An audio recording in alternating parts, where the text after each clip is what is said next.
Sige ra katulog mga bombero. Haha, dagko na tiyan, sayang tax namin.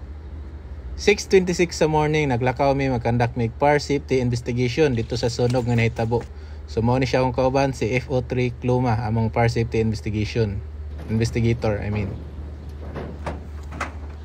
So investigate kung asa ang source sa sunog. So nagulit ko sa station 8:30. Abot tag station no. So mulakaw na po taod-taod. 8 minutes lang, nalakaw na po dayon ta. 8:38, so maglakaw na po daw mi, mag-conduct may fire safety inspection o lecture and seminar. So full pack ang atong lakaw karong adlaw. Gi-check din nato ang atong mga lugar nga tuo no, para straight na, dili na ta magbalik-balik. Isa ra kaagian tanan.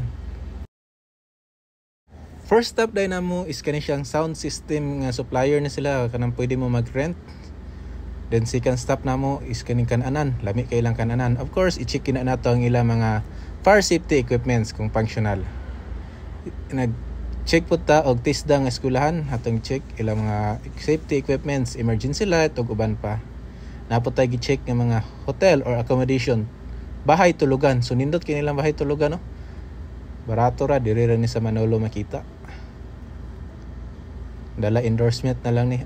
Sana all na libre diri unta. Nakanindot ani ilang bahay tulugan kay sa likod nga part na ay swimming pool. Ug pwede ra ma-access dito sa inyong rooms o mo ni siyang likod ato mga rooms nga tong gisulod ganina. Tado pwede ra makadiretso ra ligo pag open. Ever end sa atong inspection, maghimo na dayon ta og atong recommendation kung unsa ato nakita nga mga wrong practices sa ilang establishment ug unsa ato i-recommend nga pwede nila buhaton para safe ang ilang lugar.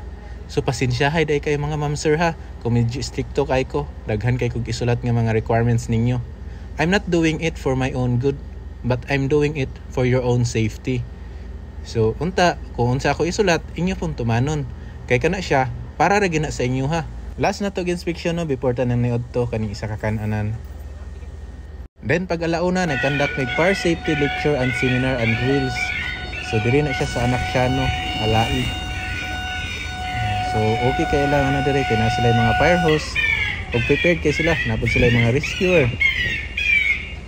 Kita ginato nga naka-properly train gini sila.